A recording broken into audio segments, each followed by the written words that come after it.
शिवजन्माच्या आपल्या सगळ्यांना मनापासूनच्या शुभेच्छा व्यक्त करत असताना खरं तर गेली 19 वर्ष हे सगळे छत्रपतींचे मावळे दरवर्षीप्रमाणे इथे येतात आणि दरवर्षी पुतळ्याला वंदन करून वरतून शिवज्योत घेऊन इथे येण्याचा मनसुबा घेऊन इथून पुढचं वर्षभर शिवविचारांनी भविष्यामध्ये आपल्या सगळ्या परिसरामध्ये काम करायचा खरं तर संकल्प घेऊन इथून जात असतात। विनंती खरं तर जुन्नर नगर परिषद असतील, इथं तहसीलदार कार्यालय आहे, BDOचं कार्यालय आहे आणि सगळा जुन्नर तालुक्याचा सगळा समग्र प्रशासन इथं आहे। परंतु खेदाने म्हणावं लागतंय की या जुन्नर परिषदेच्या किंवा जुन्नर प्रशासन असेल यांचा तीव्र शब्दात शिवभक्तांच्या वतीने मी निषेध करतो की आज एवढा मोठा सण असताना एक साधा पुतळ्याला जर आपल्याला हार घालता येत नसेल तर मला वाटतं आपण कोणी इथं काम करण्याच्या लायकीचे निश्चित स्वरूपात नसणार आहे।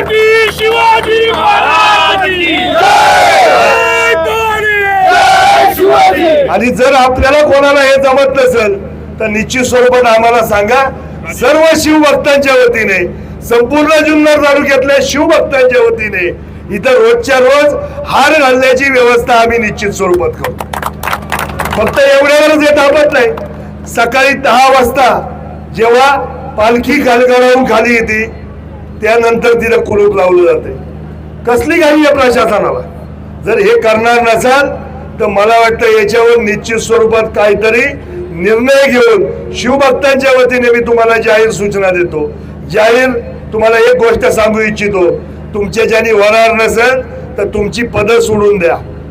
फक्त लोकप्रतिनिधीच नाही तर इथं कायद्याचे सगळे लोक इथं उपस्थित असतात।